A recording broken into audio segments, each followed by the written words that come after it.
Hola, ¿qué tal? Sean todos bienvenidos aquí a este espacio en mis redes sociales. Estamos sumamente, preocupados con lo que estamos viendo en Cuba. Han tenido unas cuantas reuniones este fin de año para decirle a los cubanos que todo va peor de lo que se esperaba. Y aquellas promesas de que este 2023 sería mejor, de que sería un año de recuperación, pues se han ido todas al traste. Ha sido un año mucho peor para la economía cubana y lo que están haciendo lo va a empeorar más. Eso es lo que me ha dicho el economista Elías Amor, que tiene un blog Cuba Economía excelente y que además pues quiero invitarlo aquí para que pueda decírselo a ustedes directamente. Estimado Elías, ¿cómo te encuentras? Saludos, Mario. Pues muy bien, aquí encantado en tu compañía. Muy buenas. Bueno, Elías, cuéntanos un poco por qué es una receta perfecta para el desastre lo que están haciendo esta gente en La Habana, es decir, aumentando el déficit cuando hay muchísima inflación, eh, nada de lo que han planificado está funcionando, el dólar está disparado, estaba en 270 y pico y probablemente siga más caro. Eh, Cuéntanos un poco qué está pasando. Sí, bueno, el recuento de los hechos es de ahora, pero los venimos diciendo desde hace tiempo y aquí en tu programa ya lo hemos explicado en numerosas ocasiones. La economía cubana empezó a entrar en crisis, al igual que el resto de los países del mundo, con la pandemia del COVID. Se hundió el Producto Interior Bruto de una manera espectacular, como otros países, y cuando empezaban a salir ya del agujero a comienzos del año 2021, al régimen no se le ocurre otra cosa que aplicar la llamada tarea ordenamiento. Esa política económica ya desde el primer momento dijimos que era un verdadero desastre, porque el régimen apostaba, por ejemplo, por un tipo de cambio fijo al 1 por 24, si te acuerdas que ese fue el cambio que inicialmente se planteó como una cosa del otro mundo, y desde el primer momento se vio en la imposibilidad de cumplirlo porque no tenía respaldo el Banco Central de Cuba para hacer frente a los cambios que salían de la población. O sea, por tanto, la base principal del modelo se vino abajo. Y a partir de ahí, todos los demás fenómenos se han ido produciendo tal y como predecíamos. Surgió el derroche de gasto público, no solamente desde ahora, viene arrastrándose desde la pandemia y luego no han sido capaces de rebajar ese gasto público como han hecho otros países que han salido de la crisis. Luego vino la inflación provocada, como has dicho muy bien, por el déficit público y el gasto público. Luego vino la falta de combustible, que ya venía del segundo semestre del 19, cuando Venezuela empezó a dejar de enviar petróleo y el régimen se encontró con que no podía acudir a los mercados internacionales porque no tiene data de país que paga las deudas. Y al no pagar deudas, tú no tienes acceso a la financiación internacional. Es por tanto un cúmulo de hechos que lo que vienen a confirmar es que las autoridades han gestionado mal la economía, pero además lo han hecho dentro de un modelo económico que solo existe en Cuba, que es el modelo comunista, que después de 65 años está pidiendo una pronta jubilación, apartarse ya de la realidad, porque ya le llegó el momento de dedicarse a arreglar el seto, de pescar, de divertirse y dejar que la economía cubana funcione de otra manera como funcionaba antes del 59, que iba muy bien. Pero lo que no entiendo es, por un lado vemos autos de nuevo tipo, La Habana está repleta, bueno, repleta entre comillas, está llegando el puerto todos los días, autos de alta gama de aquí de los Estados Unidos, es decir, los hoteles se construyen y más hoteles y más hoteles, pero la gente no tiene ni siquiera el arroz de la canasta básica, no llega nada en la bodega. Entonces, eh, ¿hasta qué punto se está viviendo un país de dos velocidades? Por una parte hay gente que tiene muchísimo dinero y una brecha gigantesca entre ricos y pobres. Mario, más que un país de dos velocidades, lo que estamos viendo es que en el régimen comunista cubano, precisamente por estar podrido y ya no funcionar, no funciona, el modelo de la constitución del 2019 ya no vale para nada, lo que están apareciendo en Cuba son graves desigualdades económicas. Desigualdades que explican por qué hay cubanos que tienen esos autos de 50, 60 mil dólares y hay cubanos que todos los días tienen que perder horas en una cola para poder llevarse algo de comer a su casa. Esas diferencias en Cuba no han existido y si existían estaban sometidas a la vigilancia por parte del gobierno comunista o dependían fundamentalmente de la posición que se ocupaba en la jerarquía comunista. Ahora esas diferencias surgen porque, bueno, aparecen lo que llamamos en la economía de mercado libre las clases sociales. Lo que pasa es que en Cuba no hay espacio para progresar.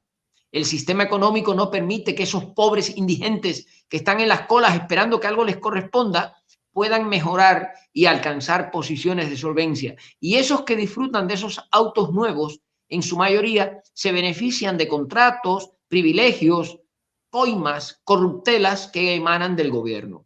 Y eso es lo que estamos viendo como final del sistema comunista en Cuba. Un modelo que no nos convence a nadie, que no convence tampoco a los cubanos de a pie, y que yo creo que el régimen en el fondo se da cuenta de que lo que han hecho ha sido ir marcha atrás.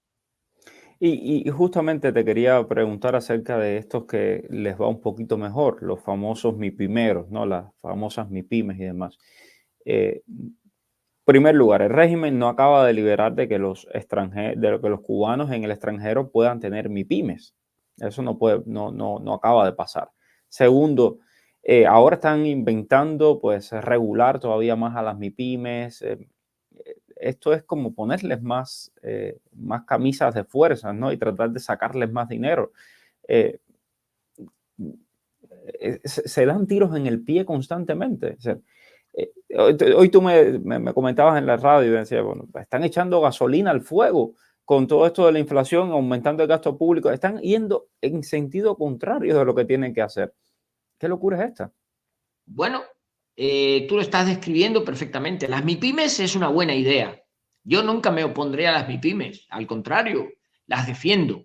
Incluso aunque tengan entre sus socios y propietarios a personas que dependen de la seguridad del Estado o del ejército o del régimen comunista. Las 8.000 MIPYMES que hay en Cuba no son todas de los comunistas. Ahí hay muchos cubanos de buena fe que están ganando plata, trabajando, esforzándose, y eso es bueno, porque eso es la economía de mercado libre, en donde surgen personas que progresan, personas que acumulan capital y que tienen derecho a tener una vida mejor, porque para eso trabajan más, se esfuerzan, tienen motivación y lo logran. Más o menos lo que hemos hecho los cubanos cuando hemos salido de Cuba, que yo he estado viendo a lo largo de mi vida experiencias de éxito de cubanos que salieron de Cuba porque allí no tenían donde caerse muertos y llegan a España, Francia, Alemania, Holanda, países europeos, y progresan.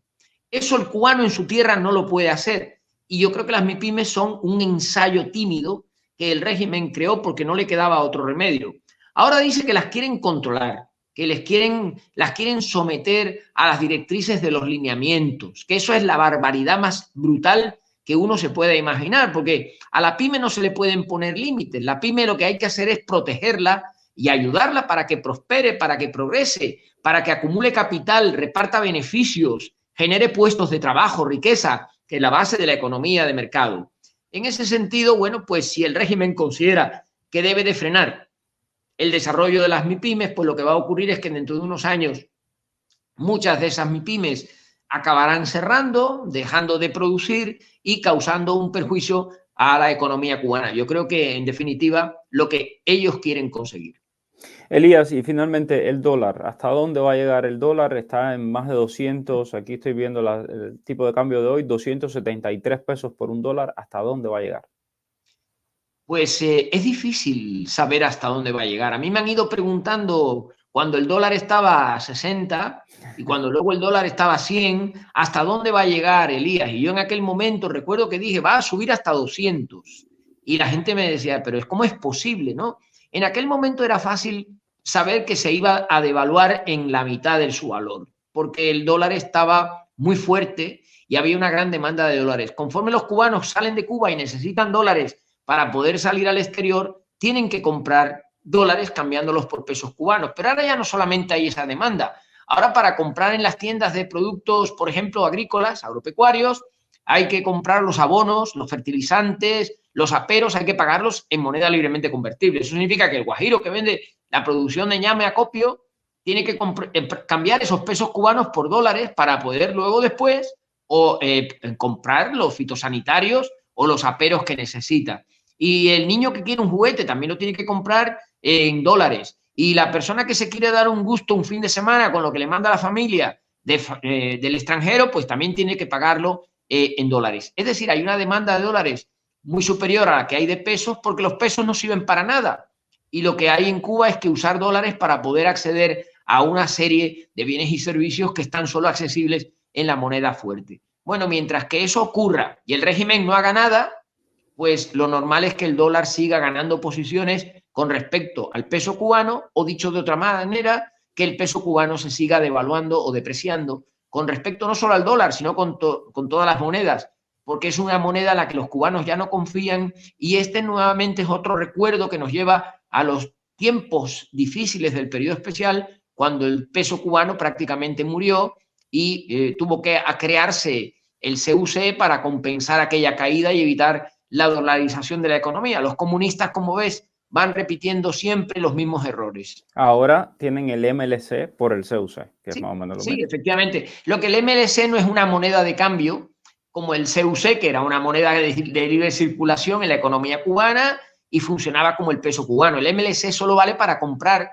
en las tiendas en MLC. Tú no puedes, por ejemplo, fomentar un depósito de ahorro en MLC, ni puedes, por ejemplo, fijar el valor de un activo en MLC, solamente en aquellos establecimientos que lo aceptan. En ese sentido, la circulación del MLC es más limitada que la que tenía el peso, el CUC, que era una moneda pues, de uso común en Cuba, ¿verdad? Y que todo el mundo aceptaba.